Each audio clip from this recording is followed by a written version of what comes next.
up, everybody, and a warm welcome to Discover with Pharrell show. It's been a minute, but I'm back, and I'm so excited to have you here. How are you guys? How are you doing? To my new subscribers, thank you so very much for being here, for being in this place. We appreciate you. We appreciate your support and everything that you are doing to make this channel a success.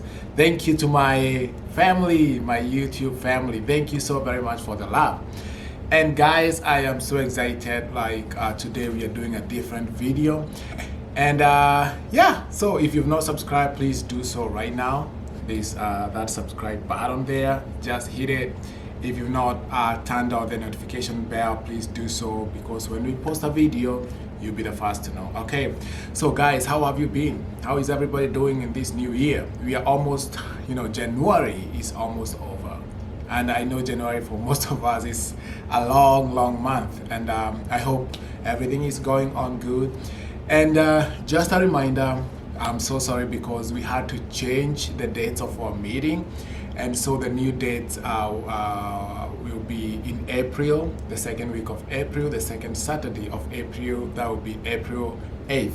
So that's when we are meeting, that's when we are doing the meet and greet. And I'm so sorry for the inconvenience, but I appreciate for all of you guys who have supported this cause, who have registered to participate in that conference. Please come, we meet there, we discuss so many things, and I meet a lot of people who will share information, and I know your life will never be the same again. So I can't wait to meet you there.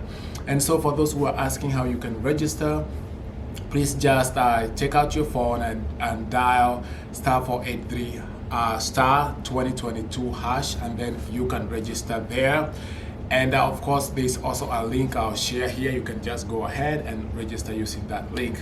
Thank you guys. And so today I have something different because the KSCE results, the Kenya Certificate of Secondary Education in Kenya just came out the other day, and we saw a lot of people celebrating. We saw on TV, people celebrating their wins, others celebrating, for the good marks, for the good points that they have achieved, and congratulations to them.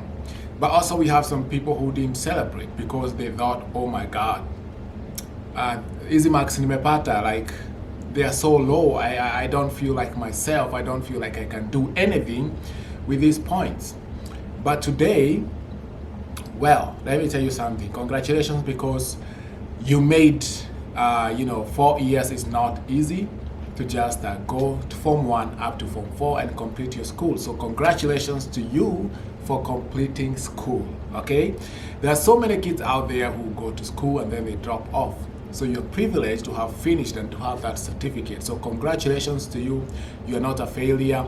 You are an achiever, and I know so many things are waiting for you out there, okay? I'm gonna tell you so many things here, and I just wanna raise your spirits and tell you that, yes, you had a reason to be here. You finished high school. What's awaits you out there? Let's get into it. So, today, I know most of you are familiar with this copy, with this book. So this is my first baby. So this is my first book. I wrote this book, and it came out in October last year. So if you've not gotten this book, please, I tell you, just go ahead and get it. You can get it on Amazon from Grace to Grace. You can get it in Kenya from a store called Nuria Store Kenya, or nuria.com. You can just I'll just pin all those details down there. And so this book is about my story. It's about my life in Kenya and then coming to America. And I just want to encourage all those people who have done their Form 4 exams, and the results are out, and you're like, man, I'm a failure. I'm a failure. No, you are not a failure, okay? You are not a failure. So, and there are so many options out there. And let me just pause and tell our parents, okay? Do not put pressure on your kids. You want your kids to be top performers. You want your kid to perform even better than you. Maybe you are a failure in high school, and you want maybe you got an E, and you want your kid to get an A. Please, let's not put all that pressure on our kids. Let them do the best that they can, okay? Because that is their life, and that's the best they can. We are putting so much pressure on our kids that they feel valueless after they do that exam, and somebody didn't achieve the marks or the point they wanted to achieve. They feel like they are worthless. They don't have a reason to live, because you put into them like these weird dreams. Those are your dreams. They are not your kids' dreams. Oh, I want you to work very hard so that you can become a doctor, so that you can become a lawyer, so that you can become an architect. But how do you know like that's what they want to become, right? So it's good to talk to your kids and ask them like, what do you want to be when you finish high school? What do you want to go to college for? But don't just instill them, no, you must become a doctor. We have doctors in this house, in this family, and you are going to become a doctor. No, they're not going to do it, okay? But what I'm saying is that just talk to your children one-on-one. Know what they like. Know if they have a talent outside education, Do not just put a lot of pressure on them, and when they fail to achieve whatever you put into them, upon them, they feel worthless. And that's why they feel stressed, depression comes in, So please, let's talk to our kids in a good way, and let's not put all that pressure, okay? And so, let me just remind you, like, what happened to me when I was in high school. And let me just read some few excerpts here on page 30. So after completing my high school education, I eagerly waited for my results. I remember we stayed for a long time before the results came out, but I passed with a C+ when they did. That qualified me to get into one of the public universities, because at that time, that was the minimum requirement to join a public university. But there was something wrong with the results. I had done well in other subjects, but had failed in mathematics. You needed a C and above in mathematics to qualify for most college courses. During my high school days, as I mentioned earlier, I hated mathematics with a passion. I failed terribly with a D-. Oh, let me pause there. So, in my days, to go to a pub or to get qualified to join a public university, you needed a C+ and above. And so a public university is whereby it's a government sponsored university, whereby the government pays some of the money. You don't have to pay very expensive like the private counterparts. If I had a C-, if I had a C plane, I would go to a private university, but I would still pay more than that person who was admitted to a public university. So it was, an advantage. But it doesn't make sense. It doesn't make sense. Me having maybe a C plane and another person having a C+, maybe that person, something happened when they were doing an exam and they failed because maybe they were not feeling well. Something happens, maybe they had a death in the family, some calamity in the family, and it caused all this, and maybe somebody was very bright, but maybe they failed. And you use that single exam to determine my life, to determine which university I will go to, okay? That is, I don't think that is right, because one exam, I have been in school for 4 years, but one exam determines my future. No, that is not right, okay? I think we have more than we can, and I think our government needs to just look into this. You cannot just use one exam to determine my future. If I failed in that exam and maybe because I wasn't feeling well, you are like, oh my God, you cannot do medicine. Maybe I was an A student, but maybe something happens in the course of me doing that exam. But then I failed, I got a C. So who is to blame? right? It is like punishing me for something that happened, you know. And so I think I think it's something we just need to go back to and revise our curriculum and our exams strategy and everything, because wow, you see, I got a D minus in mathematics, and for you to do certain courses in Kenya, you needed like pass very well in mathematics. You know, even being admitted to a university, you needed a very good course.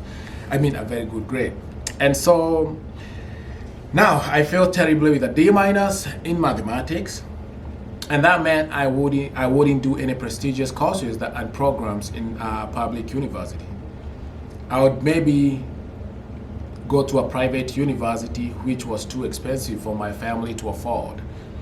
When my grandfather saw my results, he called me aside and told me, "Son, you have passed well. You have passed well." Listen to that. "You have done your best, but you won't go very far without a good grade in your mathematics. So if you don't mind, you can just return to school and repeat classes." I didn't even think twice about it. Why? I didn't even think twice about it because how he approached me, right? There's a way you approach your kid. You cannot just go tell them, "Oh my God, you are a failure, you are failed." You start beating them. "I've paid all these 4 years for your secondary education, and this is what you're bringing home." No, you cannot do that. Just approach them in a good way. "Hey son, hey my daughter, I know you've done your best. You know, you've done a good thing, but you've done, maybe you would have done better in this and this. Would you consider maybe going back to class and repeating that those classes, or what do you want to do?" And maybe your child will tell you, "Okay, I don't mind going back, or I might going back. I might do something better." And then you can look at the options. Okay, if you failed in this subject, or if you didn't do well here and there, you can start from having to go to college, maybe do a certificate of whatever you wanted to do. Maybe it will take more time. Do a certificate, do a diploma, continue upgrading until you become that doctor that you want to become, instead of just coming and bashing them and insulting them. That doesn't work. Okay. And so the following day, my grandfather and I went to a local school to inquire about the admissions. The local school principal told us that they were fully booked and they were not taking any more students. But she graciously referred to us to a school in Eastern Kenya, and we obliged and thanked her. My grandpa called a friend close to that school and confirmed that they wanted repeating students. We wasted no time, and my grandfather booked a bus to Eastern Kenya for the following morning. And I packed the few clothes I had. He gave me some pocket money, and off I went to Meru. So my uncle gave me his phone because I didn't have one, and we had to communicate when I got there. I called my mother and told her of my decision to repeat classes, and she was very supportive. My whole family was supportive, and off I went. I was received well at the school, and this would be my turning point. I didn't know anyone in that school, not a single friend. All my relatives were a few hours away by bus. There was nobody near me that I would run to if, for example, I ran out of supplies, but that didn't bother me at all. With my result slip, I was ready for the change that I wanted to see. At the admission line, I met a few other guys who would later become terrific friends. They were also there to repeat classes. I felt so nice seeing other determined individuals making that decision. This would be a year of working very hard towards our individual goals. And so, to cut the long story short, yes, I'm not reading the whole book. Please go and purchase this book, and you see the whole story. So what I'm trying to say is that sometimes it's good to guide your kids, like the way my grandpa did, but also guide them in a good way, but also allow them to make the decision themselves. Like, no, you have to repeat classes. No. Let them do that themselves, because when something comes out of you naturally, you are able to do it in a good manner. And so What is my message today? My message today is to those people who have sat for their exams, and maybe the grade that you got today, maybe that grade you don't like it, you're seeing yourself as a failure. No, you are not a failure. Let me tell you something. I have seen people, I have read about people who came to the USA with a D in their KSCE results, and they are doing good.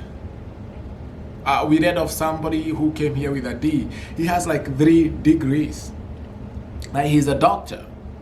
Because here they don't just check, oh wow, you got this or you got this. You just go back and go to college and start from zero. And so what I want to tell you, like, there's so many people surviving and are well established, and they are doing well because of their talent, because of other things that they can do apart from education. Education is very good. Going to school is very, very wonderful. Even me, I'm going to school.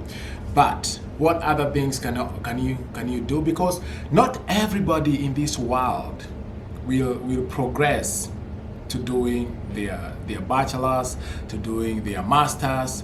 Not everybody is an academic. Not everybody wanna be in school. But what else do you have? What else do you have apart from school? Even if you're going to college, even if you're going to university, what else can you do? Maybe you have that talent. Maybe you can cook. Maybe your voice is good.